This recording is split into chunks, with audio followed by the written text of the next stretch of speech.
in 1933, when I signed on the 5th day of July, an announcer, operator, not an engineer as such. In those days, however, in order to stand transmitter watch, it was necessary that you have a license, a radio telephone first-class license, which I had just acquired. And that's the reason they popped out to my house and hired me. 2 or 3 years later, I had an opportunity to go to KGMB in Hawaii, and that is when I left KTRB. I eventually returned just prior to the outbreak of the war as program director. I was at KTRB, yes, all during the war. Starting about 1939, 1940, and until about 1946 or 47. What year did you go into the consulting engineering business? About 1953. I've been, involved with some 60 AM and FM and TV stations from Maine to California.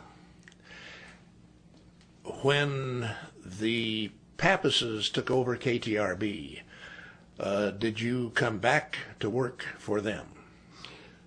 As a consultant, yes. When the Pappases took over, I think that was 1978.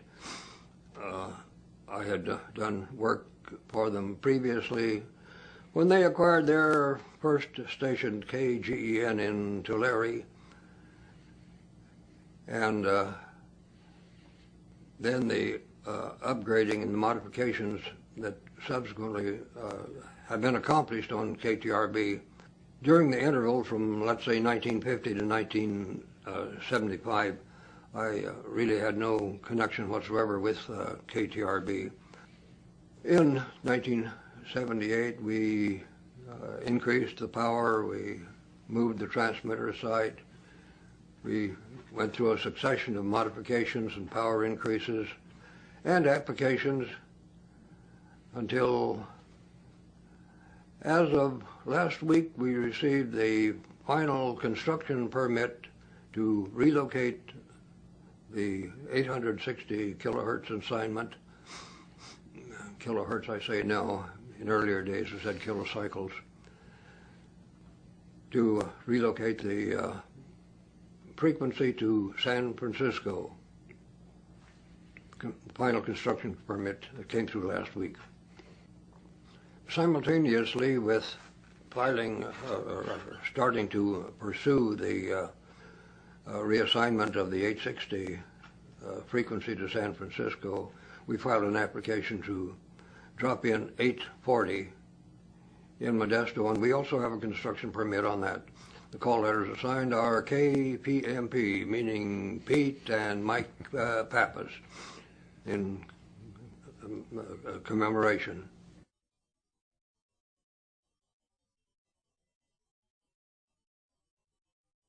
Insofar as the history of KTRB is concerned, and its technical facilities, the original assignment was on 730 kilocycles. The original location of the transmitter and studio was at the corner of McHenry and Sylvan Avenues. 250 watts, daytime only. The transmitter was built by Bill Bates and his friend Errol Peck, built in Oakland and moved down to Modesto when the permit came through for that. In 1940,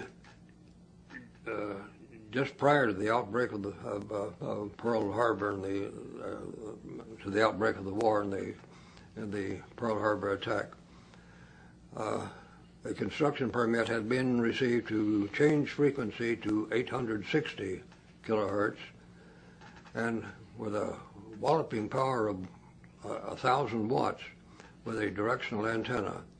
The antenna, this building on Norwegian Avenue was under construction, and the towers were also under construction at the time of Pearl Harbor. The construction was completed, and eventually the transmitter that was brought in had been previously built by the chief engineer of KFBK in Sacramento. It had a multiplicity of meters, so everything could be monitored. As a matter of fact, it had about 3 times as many meters as most transmitters, but it was quite valuable because you could read the currents and the behavior of every tube in it.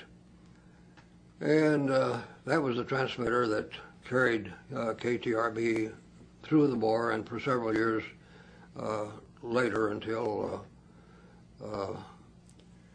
I think there possibly was an additional power increase to 5,000 watts or something. I'm not familiar with that.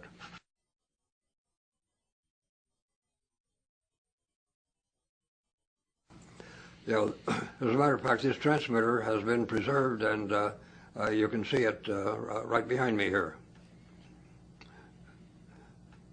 Actually, my association with what we can call KTRB primarily started with Bill Bates when he was a radio operator for KWBR in Oakland.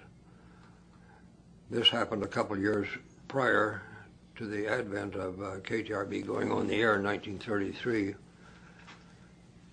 I was doing a relief job in Oakland as an insurance adjuster for the AAA, and I stopped in at the Warner Brothers store. KWBR was a station owned by the Warner Brothers, not the big Warner Brothers of Los Angeles, but a radio store in Oakland on Telegraph Avenue.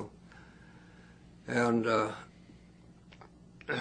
being a ham radio operator with the call W6BJE, obviously I was interested in anything radio, and the rooming house where I was staying was next door to Warner Brothers, so I popped into the store to see what they had down there. And over in a corner of the building there was a little cubicle with a gentleman sitting there with a microphone and a transmitter and a wire going up through the ceiling to an antenna. So I introduced myself.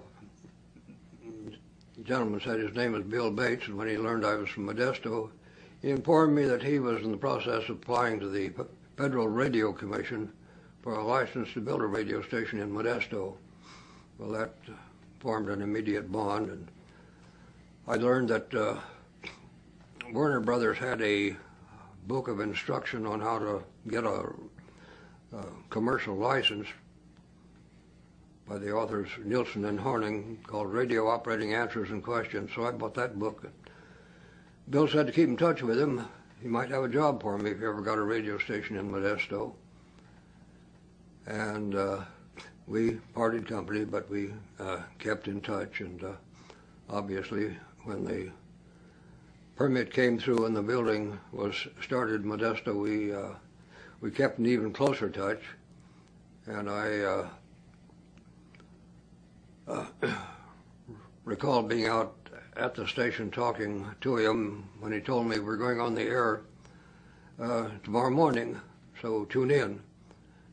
So I tuned in, and I still recall quite vividly the very first song that was on the air, called "Back in Your Own Backyard." Has some great lyrics to it, saying you'll find all your great rewards right at home, right in your own backyard. So I'm in the process of putting it in a glass case and going to make a presentation of it to the station. When the Pappas family entered on the scene of KTRB, let me back up a bit.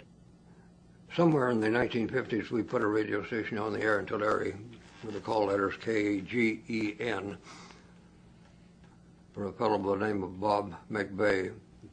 Bob later sold the station to a doctor in the area who did not know very much about radio. Undoubtedly a very fine doctor, but the two are not terribly compatible. And the station was being operated in a state of bankruptcy when the Pappas family learned that it was available and went ahead and bought it. That's when I first became involved with the Pappas family operations. We checked out the KGEN facilities and improved those somewhat. Later did an FM application. The call letter that was assigned was KBOS. And someplace along the line, Pete and Mike and Harry came up with the idea that Tulare probably would be a good place for a TV station. I happened to be in Los Angeles on a project at the time when they telephoned me, and I arranged to stop by on my way back home to Modesto, which I did along about 10 o'clock in the evening.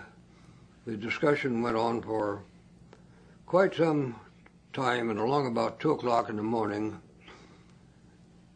down at the Perry Brothers truck stop restaurant, it was decided that we should proceed in an effort to obtain a TV station for Tulare. I've forgotten how many of us were there, but I do recall, obviously, that Pete and Mike and Harry were there. And I do recall one other segment of the conversation. Number one, I was told to go ahead and see what I could dig up in the way of a frequency, a channel. We eventually came up with Channel 26, which was right between Channel 24 in Fresno and 28 down in Bakersfield, so people would have to tune through us, tune by us on 26 and know we were on the air. But I do recall this one particular segment of the conversation. At the conclusion, Pete and Mike told Harry, "Now you get down to the Bank of America and see what you can arrange in the way of financing. And for God's sake, don't tell them we're only 25 years old."